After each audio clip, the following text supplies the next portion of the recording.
Hi guys, welcome to my mini vlog. Varalakshmi పూజ కోసం నేను మీషోలో తీసుకున్న ఐటమ్స్ మీకు చూపిస్తున్నా. నేనైతే లక్ష్మీ అమ్మవారి బ్యాక్ డ్రాప్ తీసుకున్నా. చాలా బాగుంది, క్వాలిటీ అయితే సూపర్ ఉంది. 10/10 రేటింగ్ ఇవ్వచ్చు. దీని ఇమేజ్ కూడా మీకు వీడియోలో పెడుతున్నాను, చూడండి. ఏ పూజలకైనా ఈ బ్యాక్ డ్రాప్ చాలా బాగుంటుంది. నేనైతే అసలు ఎక్స్పెక్ట్ చేయలేదు క్వాలిటీ ఎంత బాగుంటుందని. ఇంకెందుకు లేట్, ఆర్డర్ చేసుకోండి.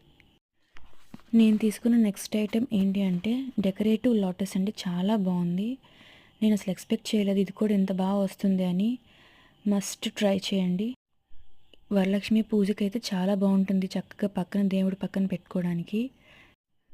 మీరు కామెంట్ బాక్స్లో లింక్ అని టైప్ చేసి పెట్టండి, మీకు ఆటోమేటిక్గా లింక్స్ నేను పంపిస్తాను. నేను తీసుకున్న థర్డ్ ఐటెం ఏంటో చూద్దాం. ఇది కూడా చాలా బాగుంది. ఏంటి అనుకుంటున్నారా? 3 బౌల్ స్టాండ్స్ అండి. చాలా బాగున్నాయి. అందులో ఫ్లవర్స్ వేసుకుని నీట్గా డెకరేట్ చేసుకోవచ్చు. దీని ఇమేజ్ కూడా ప్రొవైడ్ చేస్తున్నాను, చూడండి. ఇది కూడా 10/10 రేటింగ్.